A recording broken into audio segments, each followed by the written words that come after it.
Good morning student. आज 12th B में समुच्चय वाला टॉपिक से हम लोग रिवीजन कर रहे थे बेटा, और आज हम लोग इसमें उप समुच्चय के बारे में जानकारी देंगे। आपको बेटा उप समुच्चय क्या होता है इसके बारे में बताएंगे, और यहाँ पर कुछ अंतराल के प्रकार होते हैं, कुछ इंटरवल्स होते हैं जिनके बारे में आज आपको हम बताएंगे। तो सभी स्टूडेंट देखिए कि उप समुच्चय क्या होता है। देखिए बेटा, हमारे पास जैसे एक समुच्चय दिया गया है ए, और उसके अंदर 3 अवयव दिए गए हैं, और इसी तरह से हमारे पास एक और समुच्चय दिया गया है बी, और उसके अंदर भी हमारे पास कुछ अवयव दिए गए हैं। अब आपसे ये पूछा जाए कि कौन किसका उप समुच्चय है, तो देखिए बेटा, यहाँ पर उप समुच्चय क्या होता है। अगर समुच्चय ए के सभी अवयव समुच्चय बी में पाए जाते हों तो फिर हम समुच्चय ए को बी का समुच्चय कहते हैं। यानी यहाँ पर हम ये कह सकते हैं कि समुच्चय ए के सभी अवयव बी के अंदर मिल रहे हैं, तो जो ए वाला होगा वो ए बी का उप समुच्चय होगा। तो आप यहाँ पर देखिए उप समुच्चय की परिभाषा क्या होती है, ध्यान से देखिए सभी लोग।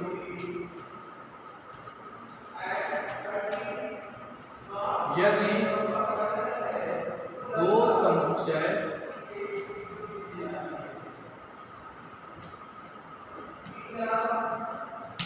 यदि ए और बी दो समुच्चय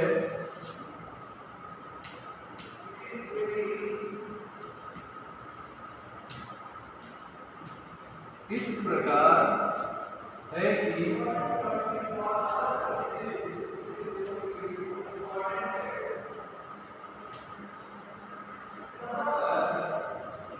समुच्चय ए का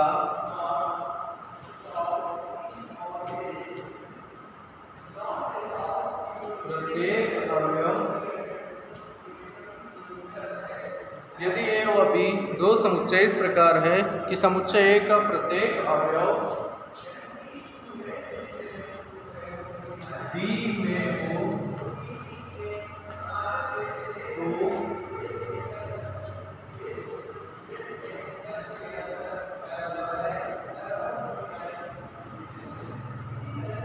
तो समुच्चय ए को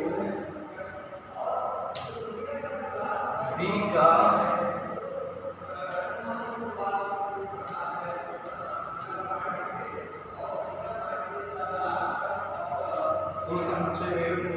का उप समुच्चय कहते हैं। समुच्चय ए को बी का क्या कहते हैं बेटा, उप समुच्चय कहते हैं। यहाँ आपको एक बात का ध्यान रखना होगा कि जैसे हमारे पास, जैसे हम इसका कोई उदाहरण दें तो जैसे हमारे पास ए बराबर एक समुच्चय है 1, 2 और 3।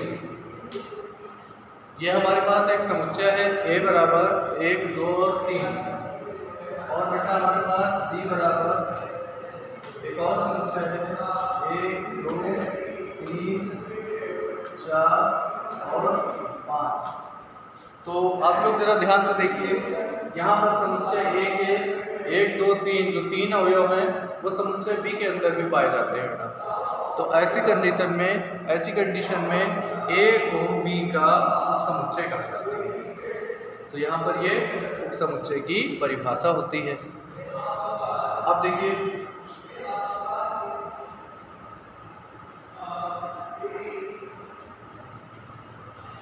कुछ यहाँ पर आपको हम महत्वपूर्ण परिणाम बताते हैं।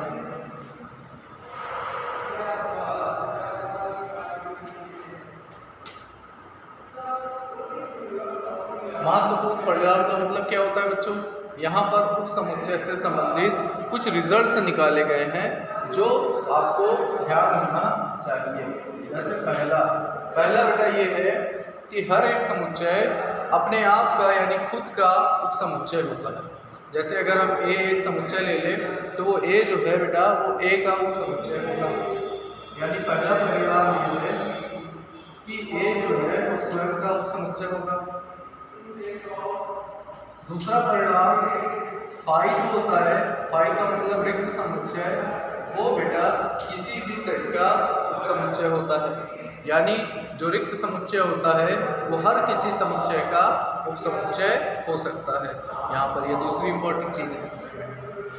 तीसरी इंपॉर्टेंट चीज क्या है बेटा, अगर आपसे कभी क्वेश्चन में ये पूछे कि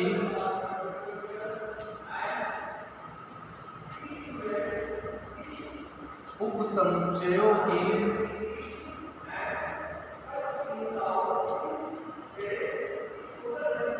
संख्या बताइए, उपसमुच्चयों की संख्या बताइए, ये होता है 2 की पावर n।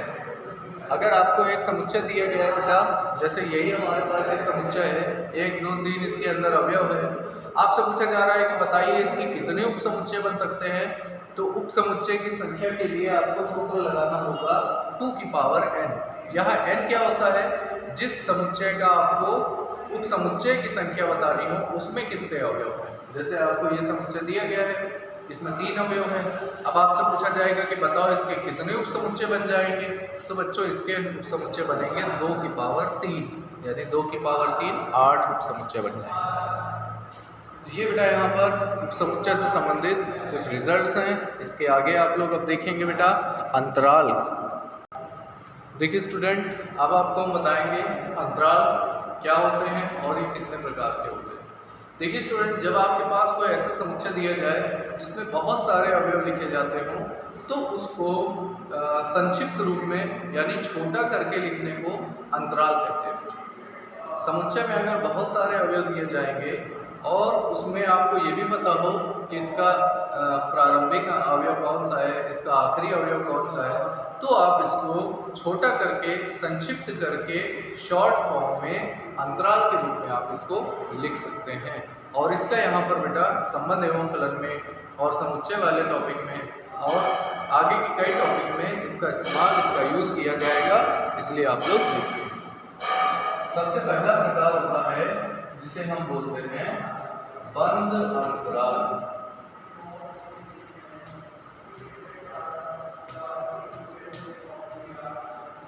बंद अंतराल, इसका इंग्लिश में नाम होता है क्लोज्ड इंटरवल।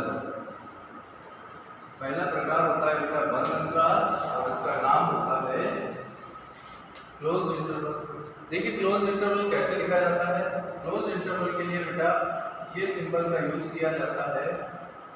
यहाँ पर जैसे हमारे पास ए लिखा हो, यहाँ पर बी हो और हम इस तरफ से भी इसको क्लोज कर दें, तो इसका मतलब ये होता है बच्चों कि जो समुच्चय आप ले रहे हो, जो आपको समुच्चय बड़ा करके दिया गया था, आपने उसको छोटा करके लिखा है। और इसका मतलब ये है कि इसमें संख्या ए, संख्या बी और ए और बी के बीच की सभी संख्याओं को इसमें लेना होगा। तो ये एक संक्षिप्त रूप होता है बेटा। अगर आप इसको समुच्चय के रूप में लिखना चाहते हैं तो देखिए इसको कैसे लिखेंगे। x belongs to r, x का मतलब कोई रियल नंबर, कोई वास्तविक संख्या, उस वास्तविक संख्या को यानी इस a और b के बीच में अगर आप कोई भी संख्या लेते हो, उसको हमने x मान लिया है, तो वो संख्या a के बराबर या a से बड़ी होगी, b के बराबर या b से छोटी होगी। यानी इसका मतलब ये हुआ कि इस अंतराल में जितनी भी संख्याएं होंगी वो a के बराबर या a से बड़ी हो सकती हैं और b के बराबर या b से छोटी हो सकती है। इसका मतलब ये होता है x बिलोंग्स टू r का मतलब होता है हम x कोई ऐसी वास्तविक संख्या ले रहे हैं जो a और b के बीच की होगी। इसी तरह से दूसरा अंतराल होता है बेटा,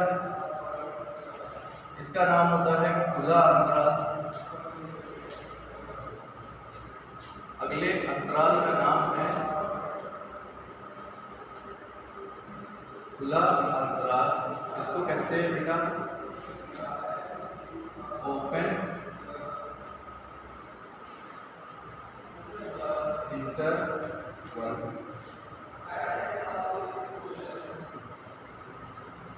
खुला अंतराल, इसका जो संकेत होता है वो बेटा छोटा ब्रैकेट होता है, जैसे ए और बी हमने इस तरह का लिख दिया। अब इसका क्या मतलब है बेटा? इसका मतलब ये हुआ कि ए और बी के बीच की सभी संख्याएं इस अंतराल के अंदर आ जाएंगी। यानी ये अंतराल ऐसी संख्याओं को निरूपित कर रहा है, शो कर रहा है जो ए और बी के बीच की होंगी, लेकिन वो ए और बी के बराबर नहीं हो सकती है। ए और बी के बीच की संख्याएं होनी चाहिए। अगर आप इसको समुच्चय के रूप में लिखते हैं तो आप इसको कैसे लिखेंगे?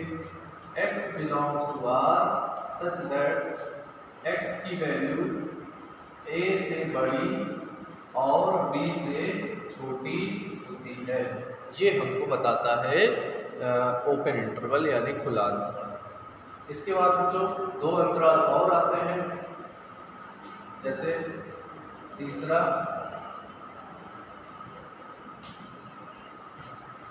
अर्ध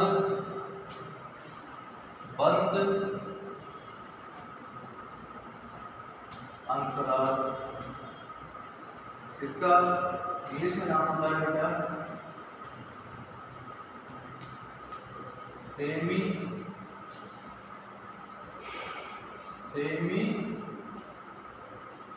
क्लोज्ड इंटरवल। इसका बेटा इंग्लिश में नाम होता है सेमी क्लोज्ड इंटरवल और हिंदी में कहते हैं अर्धबंद अंतराल। इसका मतलब क्या है बच्चों? इसका मतलब ये हुआ कि आधा बंद होता है और आधा खुला होता है। यानी अगर आप इसको देखेंगे तो इसका सिंबल होगा इस तरह से, एक तरफ से बंद होगा बेटा और एक तरफ से खुला होता है। अच्छा, इसका मतलब क्या होता है? इसका मतलब ये होता है कि इस अंतराल में जो भी संख्याएं ले जाती हैं वो संख्याएं a के बराबर हो सकती है या a से बड़ी होगी और b से छोटी होगी, लेकिन b के बराबर नहीं हो सकती, क्योंकि यहाँ पर ये क्या है? खुला अंतराल। यानी जिस तरफ बंद अंतराल का सिंबल होगा उसमें ये संख्या भी ली जा सकती है और इससे बड़ी जितनी भी संख्याएं हैं सभी ली जा सकती हैं। और जिस तरफ खुला अंतराल है बेटा उसका मतलब है इधर की संख्या b नहीं लेना है, b से छोटी सभी संख्याएं होंगी। अगर आप इसको इंटरवल में लिखेंगे तो आप इसको लिख सकते हैं x belongs to R such that a is less than or equal to x और is less than b। ये बेटा तीसरे प्रकार का अंतराल होता है। और अब आखिरी चौथा प्रकार का अंतराल जिसका नाम होता है बेटा अर्धखुला अंतराल।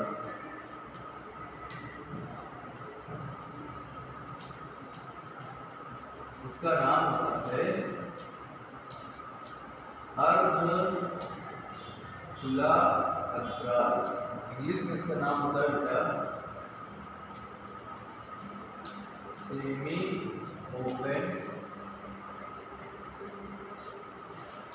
इंटरवल। इसका इंग्लिश में नाम होगा सेमी ओपन इंटरवल। बेटा इसका भी वही है, इसमें एक तरफ खुला होगा और एक तरफ बंद होगा। तो इस तरह से ये खुला होगा, इस तरफ ये बंद होगा, तो इस तरह से इसे निशान होगा।